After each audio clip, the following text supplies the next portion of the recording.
नमस्कार, आप देख रहे हैं आज तक। आपके साथ मैं हूं सईद अंसारी। आज दस्तक देश की उस राजनीति पर हम देंगे जिसमें सब कुछ बदलता हुआ नजर आ रहा है, लेकिन सबसे पहले खबरें दस्तक। आरक्षण के खिलाफ देश भर में सवर्णों का आज भारत बंद। यूपी, बिहार, पश्चिम बंगाल समेत कई राज्यों में स्थिति हुई बेकाबू। नौकरियों और आर्थिक शिक्षा के आधार पर आरक्षण की मांग। बीजेपी कांग्रेस में उपवास की जंग हुई 23-12 अप्रैल को बीजेपी के सांसदों के साथ लोकतंत्र बचाओ उपवास पर रहेंगे पीएम मोदी, विपक्ष पर साधेंगे निशाना। डॉक्टर अंबेडकर की जयंती पर प्रधानमंत्री मोदी शुरू करेंगे ड्रीम प्रोजेक्ट मोदी केयर। सूत्रों के अनुसार 14 अप्रैल को छत्तीसगढ़ के बीजापुर से दुनिया की सबसे बड़ी स्वास्थ्य योजना आयुष्मान भारत मिशन की करेंगे मोदी शुरुआत। बिहार के चंपारण से सत्याग्रह से स्वच्छाग्रह कार्यक्रम में कांग्रेस पर पीएम मोदी ने साधा निशाना। कहा, अब लटकाने भटकाने की परंपरा खत्म, जन जन को तोड़वाने का काम कर रहा है विपक्ष। बिहार के मुख्यमंत्री नीतीश कुमार की प्रधानमंत्री मोदी ने जमकर की तारीफ। कहा, बिहार एक ऐसा राज्य जहां पिछले एक हफ्ते में 8.5 लाख से भी ज्यादा बने शौचालय। रेलवे टेंडर मामले में लालू प्रसाद यादव पर कशा शिकंजा। पटना में राबड़ी देवी से पूछताछ। आरजेडी ने लगाया बीजेपी पर साजिश का आरोप। यूपी के उन्नाव रेप मामले में ऑडियो क्लिप आने से हड़कंप। पीड़िता के चाचा को धमकी देता सुनाई दे रहा है बीजेपी का विधायक। पीड़िता ने आरोपियों को फांसी पर चढ़ाने की मांग की। उन्नाव रेप केस में विधायक कुलदीप के भाई अतुल सेंगर समेत 5 लोग जेल भेजे गए। राष्ट्रीय मानवाधिकार आयोग ने योगी सरकार को नोटिस दिया। राज्य सरकार ने एसआईटी जांच के आदेश दिए। यूपी के बदायूं में डॉक्टर अंबेडकर बने सियासी रंगों की प्रयोगशाला। मूर्ति टूटने के बाद पहले भगवा रंग में रंगा गया। विवाद बढ़ने पर नीले रंगों का चला प्रश्न। बीएसपी ने किया विरोध। कोलकाता में चुनाव आयोग के दफ्तर के बाहर बीजेपी का प्रदर्शन। पंचायत चुनावों के लिए नामांकन पत्र दाखिल करने की बढ़ी हुई समय सीमा वापस लेने से खफा। सुप्रीम कोर्ट में बुधवार को अब होगी सुनवाई। दिल्ली सरकार के कामकाज पर सीएजी रिपोर्ट को लेकर बीजेपी का हमला। कहा, शिक्षा से लेकर स्वास्थ्य तक हर मोर्चे पर विफल और फेल रही केजरीवाल सरकार। दिल्ली में सिख समुदाय का कांग्रेस दफ्तर पर प्रदर्शन। सोमवार को अनशन में 84 दंगों के दाखिल। टाइटलर के शामिल होने का किया विरोध। राजस्थान के बीकानेर में बीजेपी की ओबीसी प्रकोष्ठ की बैठक में हंगामा। अध्यक्ष को हटाने की मांग को लेकर आपस में ही भिड़ गए कार्यकर्ता।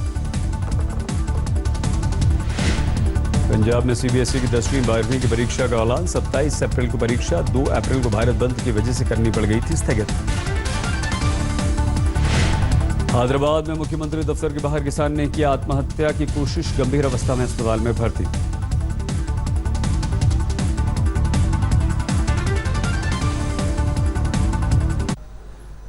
मेरा देश बदल रहा है।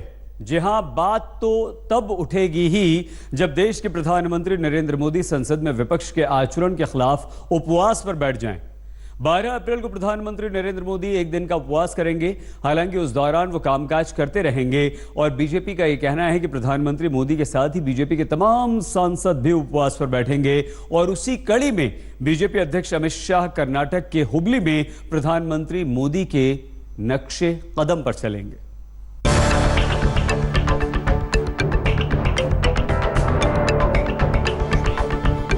53 साल पहले तब के प्रधानमंत्री लाल बहादुर शास्त्री ने भारत पाकिस्तान युद्ध के साये में जवानों के लिए अनाज बचाने के मकसद से हर सोमवार की शाम उपवास रखने का फैसला किया।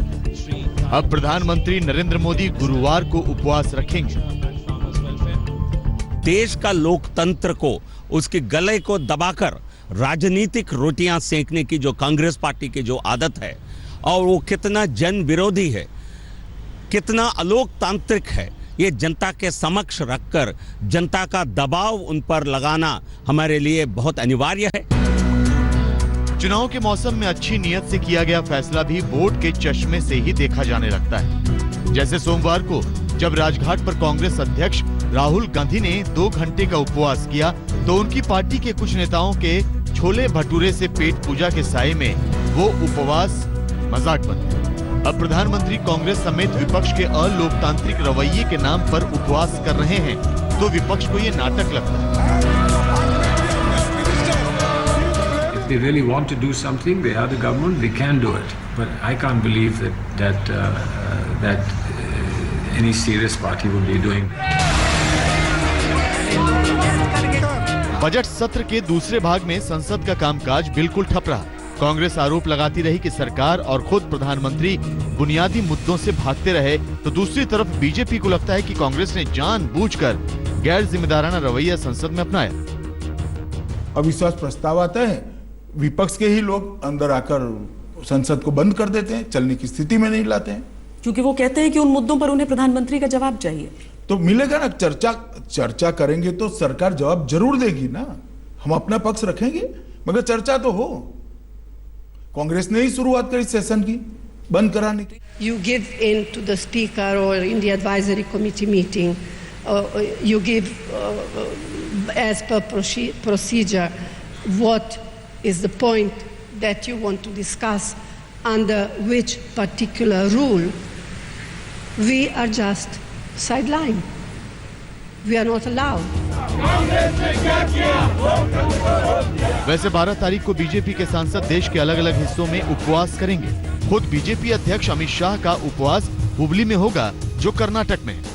ऐसे में ये सवाल तो उठेगा ही कि क्या इस उपवास का कोई चुनावी कनेक्शन भी है क्या। आज तक ब्यूरो। तो परसों प्रधानमंत्री नरेंद्र मोदी की गांधीगिरी होगी।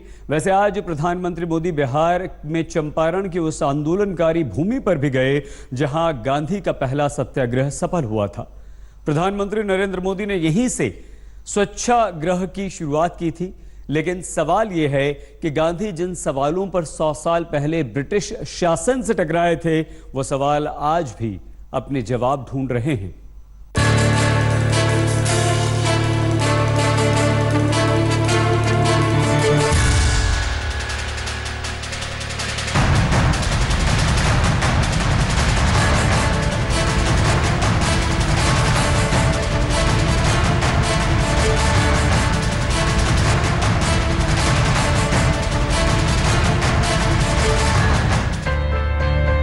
तो 100 साल का ये फासला गांधी के सत्याग्रह और मोदी के स्वच्छाग्रह का है। वो गुलामी का दौर था और ये चरम राष्ट्रवाद का। इस राष्ट्रवाद में एक स्वच्छ भारत की दरकार प्रधानमंत्री नरेंद्र मोदी को चंपारण की उस पवित्र भूमि पर ले गई जहां 100 साल पहले महात्मा गांधी ने अपना पहला आंदोलन छेड़ा था, किसानों के लिए। महात्मा गांधी ने हमारे लिए बहुत कुछ किया।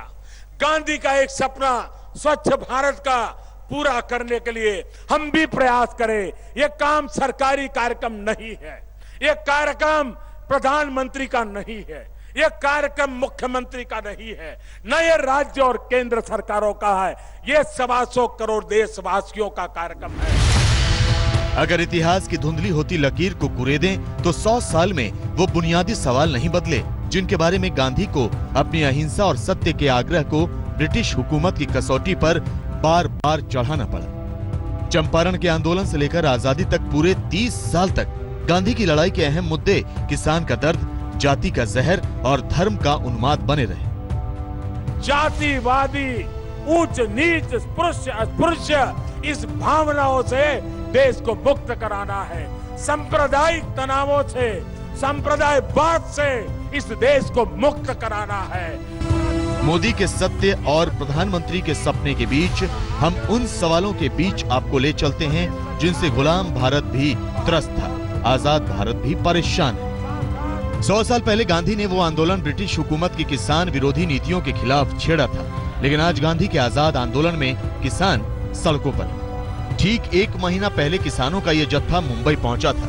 किसानों का ये मौन, शांतिपूर्ण और बिल्कुल गांधीवादी तरीके से निकला कारवां हुकूमतों को अपनी ताकत दिखाने नहीं बल्कि उस दर्द से वाकिफ कराने पहुंचा था जिसमें किसानों के पास खुदकुशी के सिवा चारा नहीं बचता।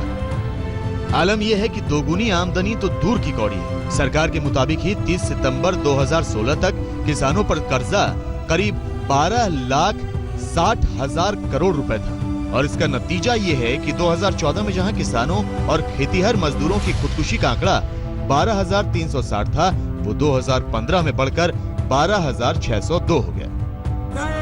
ऊपर से किसानों को अपनी जमीन बचाने की चिंता खुद करनी पड़ रही है। सिस्टम पर उनका भरोसा इस कदर हिला हुआ है कि प्रधानमंत्री मोदी के बुलेट ट्रेन वाले ड्रीम प्रोजेक्ट के लिए उनके ही राज्य में किसान जमीन देने को तैयार नहीं, क्योंकि सरकार उन्हें जमीन का उचित मुआवजा दे नहीं रही। बरोड़ा जिला में से 31 गांव जा रहे हैं। भरूच जिला में से 31 गांव की जमीन किसानों की इस योजना में संपादित हो रही है। तो उसका भुगतान करने वाले हैं, जो मुआवजा देने वाले हैं वो बहुत कम है। जब तक नई जंत्री डिक्लेयर नहीं करेंगे तब तक किसान ये 1 इंच भी जमीन इसी प्रोजेक्ट में नहीं देंगे। तो क्या गांधी के नाम की दुहाई से किसानों की स्थिति सुधर जाएगी? कभी गांधी ने अमेरिका जाने से ये कह के इनकार कर दिया कि जो देश डॉलर को देवता बनाकर पूजता है वहां गांधी नहीं जाएगा। लेकिन देश का करीब 11,000 करोड़ रुपए लेकर नीरव मोदी विदेश भाग गए। खबर आई कि वो अमेरिका भी गया। ये सिर्फ इत्तेफाक नहीं हो सकता कि गांधी के किसान सत्याग्रह के 100वें साल में महाराष्ट्र में अहमदनगर के वो किसान अपनी जमीन के लिए लड़ रहे हैं जिसे नीरव मोदी ने सरकारी मदद से औने पौने दाम पर ले लिया था। गांधी ने बिहार के चंपारण से देश को नया रास्ता दिखाया, लेकिन उसी बिहार में सांप्रदायिक हिंसा की चिंगारी पिछले दिनों बहुत तेजी से फैली और जाति का जहर इस कदर चढ़ा हुआ है कि अगड़े बनाम पिछड़े बनाम दलित में देश बढ़ता जा रहा है।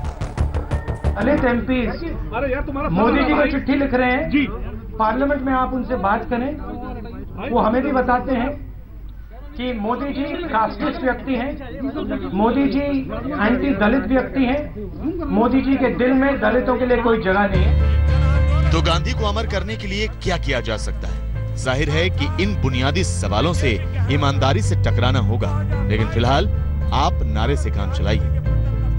महात्मा गांधी, महात्मा गांधी।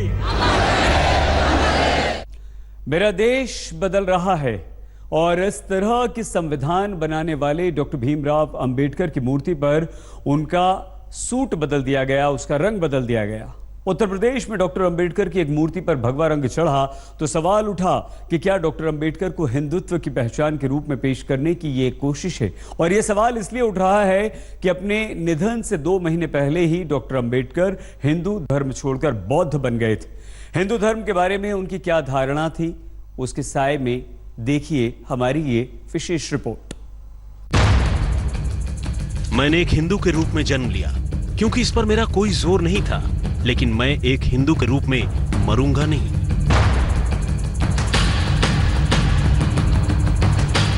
संविधान निर्माता डॉक्टर भीमराव अंबेडकर ने हिंदू धर्म को छोड़ने से 21 साल पहले ही ऐलान कर दिया था कि उन्हें वो धर्म कबूल नहीं जो इंसान के रूप में उनकी मर्यादा और बराबरी को स्वीकार नहीं करती। 61 साल पहले अंबेडकर का हिंदू धर्म से पूरी तरह भरोसा टूटा था और आज अंबेडकर की मूर्तियां टूट रही हैं। वो भी उस दौर में जब देश में एक ऐसी सरकार है जिसके नेता का दावा है कि वो अंबेडकर के सपनों को साकार करने में जुटे हैं। अगर विश्व के दबे कुचले लोगों की आवाज मार्टिन लूथर किंग बन सकते हैं, तो आज विश्व के दबे कुचले लोगों की आवाज बाबा साहब आंबेडकर बन सकते हैं। लेकिन राजनीति प्रतीकों की उंगली पकड़कर सत्ता की मंजिल तक पहुंचना और वहां काबिज रहना चाहती है। बीजेपी की देश में भी सरकार है और उत्तर प्रदेश में भी। वहां बदायूं में अंबेडकर की मूर्ति को भगवा रंग में रंग दिया गया।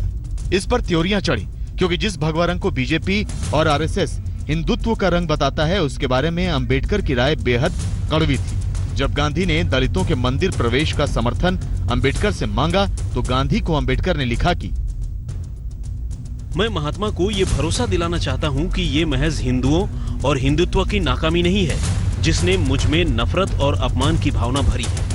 मैं हिंदुओं और हिंदुत्व से घृणा करता हूँ क्योंकि ये मेरा भरोसा है कि वो गलत विचारों को बढ़ावा देते हैं और गलत सामाजिक जीवन की सीख।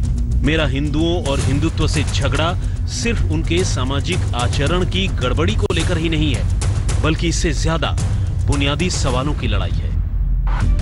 यह सही है कि गांधी के लिए भी अंबेडकर के तीखे शब्द निकलते रहे, लेकिन जब आजाद भारत में पहली सरकार में मंत्रियों की सूची लेकर पंडित नेहरू और पटेल गांधी के पास पहुंचे तो उसमें अंबेडकर का नाम नहीं था। गांधी ने दोनों नेताओं से कहा कि इसमें अंबेडकर का भी नाम जोड़ो, लेकिन बाद में अंबेडकर ने सरकार से इस्तीफा दे दिया। लेकिन वक्त के साथ अंबेडकर को दलितों से ज्यादा दलित वोटों की पहचान से जोड़ दिया गया। राजनीति आगे बढ़ गई, दलित पीछे छूट गए।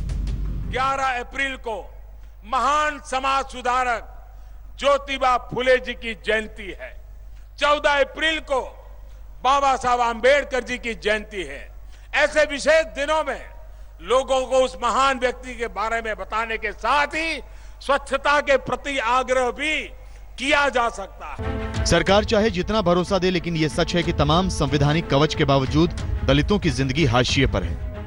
आज भी आलम यह है कि हर 15 मिनट में दलित के खिलाफ अपराध होता है। हर सप्ताह औसतन 11 दलित मारे जाते हैं। हर दिन 6 दलित महिलाएं यौन शोषण का शिकार होती हैं, जिनकी संख्या पिछले 10 सालों में 2 गुनी हुई है। बीते 10 सालों में दलितों के खिलाफ अपराध में 66% का इजाफा हुआ है। दूसरी तरफ 83.55% दलित 5,000 रुपए महीना पर गुजारा करते हैं।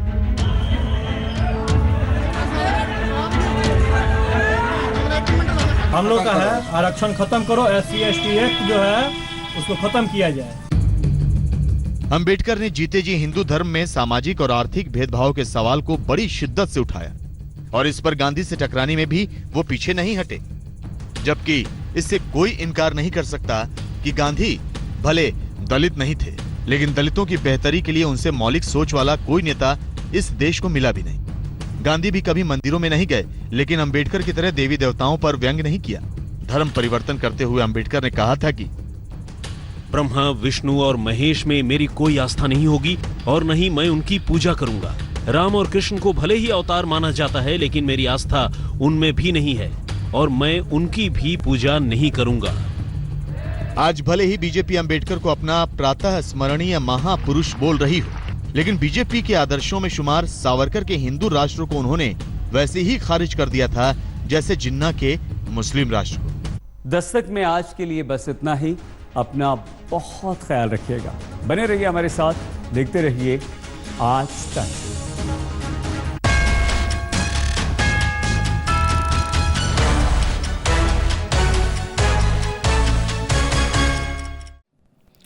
लेटेस्ट खबरों के लिए यूं ही देखते रहिए आज तक और इस वीडियो के पसंद आने पर लाइक, शेयर और सब्सक्राइब करना ना भूलें।